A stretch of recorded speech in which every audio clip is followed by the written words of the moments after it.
We're going to pretend like that last game never happened. The Chicago Bears look to rebound from the ugliest loss I've seen in a long time against our old friend Vic Fangio and the Denver Broncos. What's up, guys? I'm back with another Bears prediction video. This time we got week 2 against the Denver Broncos. Like I mentioned, our old friend Vic Fangio, our old defensive coordinator.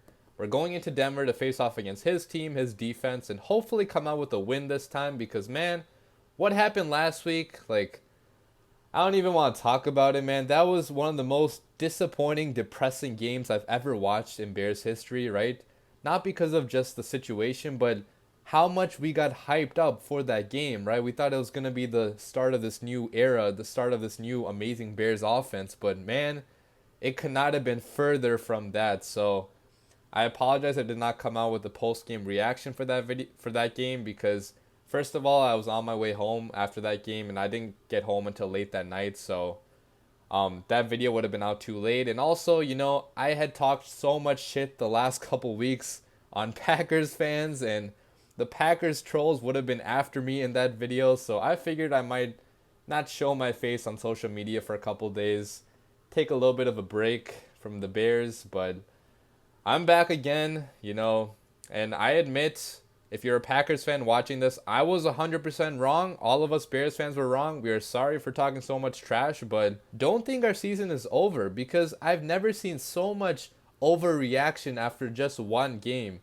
like ever before, right? Especially among us Bears fans, right? I've seen so many Bears fans talking about how the season is over, how we're going to go 7-9 now, how we're going to miss the playoffs completely. Our offense is going to be absolute garbage the entire year. You guys need to chill. It was one game. Okay, maybe if this offense still looks like this over the next couple weeks, then I'll be very worried, and I'll probably start to say stuff like that too, that we might not make the playoffs if our offense is this bad. But you have to realize, right, it was only one game. So many teams look bad in just one game. And I realized the manner in which we looked bad was absolutely horrible, but you have to move past it and still give our offense a chance. But yeah, we have no easy task going against the Denver Broncos in Denver because although their team looked pretty horrible against the Raiders on the Monday night game, they could easily rebound against us because, they're going to be at home, right? At Mile High Stadium or whatever the stadium is called now. I remember they renamed it. It's a tough place to play in. The home crowd is going to be loud. The defense will probably play better in this game than they did in the Raiders game, so we have to be wary of this, and our offense needs to take the challenge, right, and not step away from it, because if we play anything like we did in the Packers game, we are definitely not going to win this game. So hopefully, our offense shows up, but enough wasting your time. Let's get into my 4 keys to a Bears victory.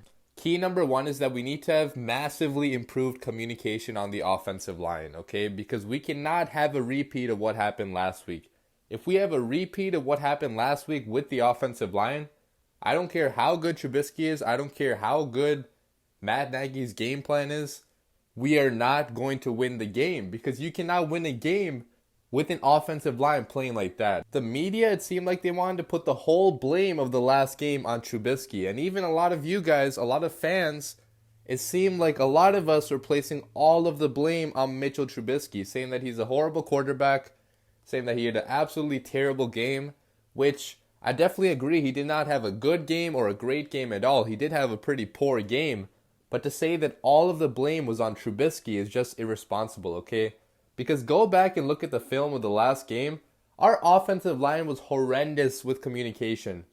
I mean, James Daniels was not calling out the proper protections. You saw players missing assignments left and right.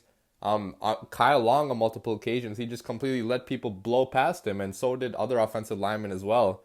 And you also had a complete lack of effort as well. I mean, Charles Leno got blown up by a safety, right? Charles Leno, you're almost a 300-pound man.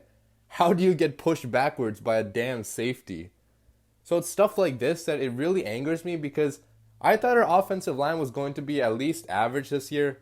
Probably one of the better offensive lines, and they still can be, but you cannot have the lack of communication that you had in the last game, right? You have to talk to each other. You have to know what you're doing, and this all comes down to reps or lack of reps, okay? Matt Nagy, he should have played his starters in the preseason. I mean, I was against it at the time, but now I agree with some of you guys. he should have played starters in the preseason because it's clear that the communication was not there because they had not had enough practice in a real game-like setting. So, Harry Houston, you better go into the, film room, scold every one of these guys, and, get the team ready for the next game because we have to have good communication to stop this Broncos front seven from getting after Trubisky. Key number 2 is that we need to get the ground game rolling early and stick with it the entire game. And I'm looking right at you, Matt Nagy. You completely failed in this regard in the last game because we only ran the ball 15 times. And I heard in interviews that you said that was because our offensive line was playing so poorly that you didn't really trust to run the ball against them. But come on, man. In a one-possession game, we were only down by like 7 points for the good portion of the second half. You got to run the ball. You were acting like we were down like 20, 30 points, having to throw the ball 50 times almost, right?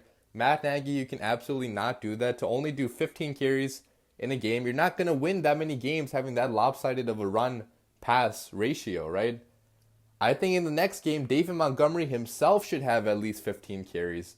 I don't know about Mike Davis and the rest of the guys, but at least give David Montgomery 15 carries because what I saw out of David Montgomery and the limited carries he got, it really excited me, okay? He was not able to break out a very long run because he did not have that many opportunities, but out of the plays that he got, he did show some burst, he showed some, speed, some change of direction, some agility, and I love to see that.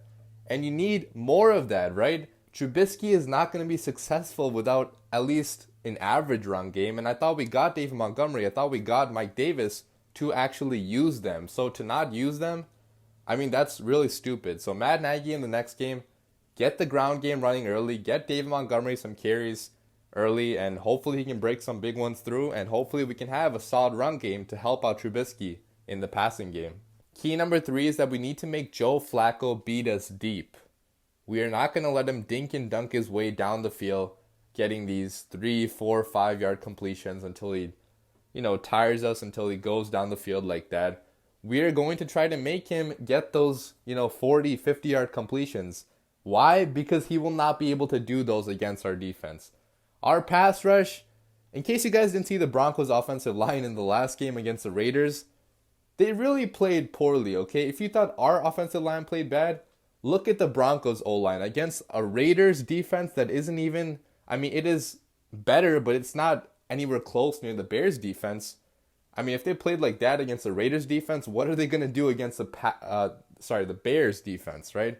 Our front seven is the best in the NFL. You already know the pass rush is going to get into Joe Flacco's face, and it's going to be extremely hard for him to get those deep completions. And Chuck Pagano knows this.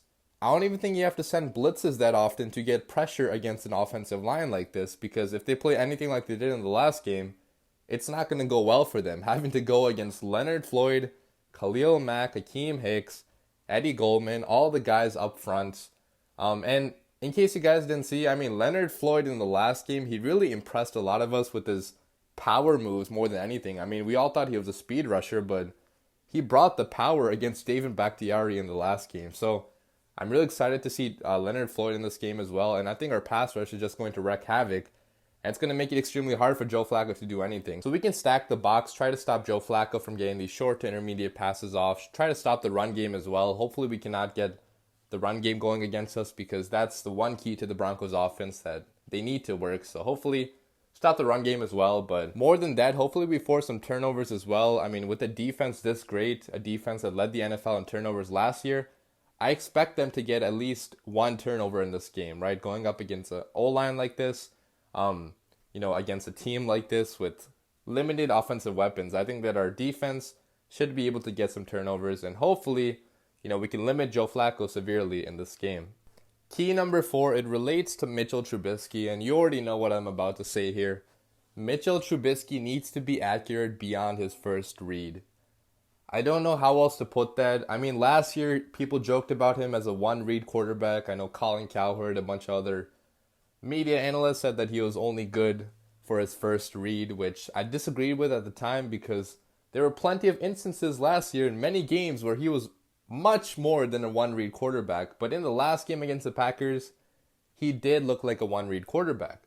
And obviously I said that the offensive line did not play that well. Matt Nagy called horrible plays. So the blame was not all on Trubisky, but Trubisky does need to perform in this next game. Like, we're not going to make that many excuses for you anymore. Trubisky, if you wet the bed again, even if the players around you are playing bad, some blame is going to go on you, and you have to, you cannot do that at this point, right? You're in your third year in the NFL, second year in the system, and there's just no excuse for you anymore not to be going beyond your first read. Trubisky did have a few very big misses where he just completely missed wide open players that if he hit them, that would have changed the game completely. So you cannot be missing wide open players like this, right? Take those deep shots. Look down the field. Have your eyes scanning the field, making all of your reads, making all of your progressions, and just, making sure that you're not just looking at the first guy and only throwing to the first guy. I really thought this Broncos defense was going to be elite before watching the last game where they played pretty poorly against the Raiders. So maybe the Broncos defense is not all that it's cut out to be yet. It is still really early. Vic Fangio only just got here, so it could be very dominant later on, but I still don't think it's going to be, a top 5 defense or anything like that for a while at least. And you saw in the last game, Bradley Chubb and Von Miller, they really were not able to do anything against the Raiders O-line. So if our O-line can hold up and buy Trubisky some time, man, Trubisky needs to make the plays. He needs to go down the field. He needs to do the things that a NFL QB does. All right, there you have it. Those are my 4 keys to a Bears victory. Now let's get into my score prediction. I predict the Chicago Bears to beat the Denver Broncos by a score of 17-7 in Denver. And look, man, I know I'm not having the offense score that many points again because I'm not going to predict this offense to score 24, 30 points until they actually do it, right? I still don't have the most faith in the offense. I think they will bounce back partially, but until I see it, right, there's no point in predicting it because what we saw last week, that was absolutely horrible. So even scoring 17 points, that would be a step in the right direction, but still, hopefully we score more than that because we need to score more than that if we want to win against other teams in the NFL. But a team like the Denver Broncos that's going to struggle to put up points, I feel like we can definitely limit them to 1 touchdown because, look at their offense, man. They don't have, their offensive line it played really bad in the last game, and I think our defensive line, our front 7, it's going to go after Joe Flacco. It's going to make life really tough on him, and he's not going to score that many points. The MVP of this game I have being AKIEM Hicks. AKIEM freaking Hicks is going to show up in this one because the rest of our defensive line, right, it's all going to be in Joe Flacco's face, and I feel like, you can pretty much pick anybody on the front 7, right? I'm just picking AKIEM Hicks because I like AKIEM Hicks. He could, potentially go off in this game, right? Going up against that Broncos O-line, I have him getting, a couple sacks, maybe a forced fumble, and just overall dominating in this game. But that is going to wrap up my video. Leave your comments, your predictions down below because I want to hear what you guys have to say. I know that our fan base is kind of split right now. Some just totally against Mitchell Trubisky right now. Some still supporting him. So let me know which side you fall on. And let me know what you think the score of this game is going to be. If we can, take steps in the right direction on offense. If our defense will continue to, show up. And that is all, though.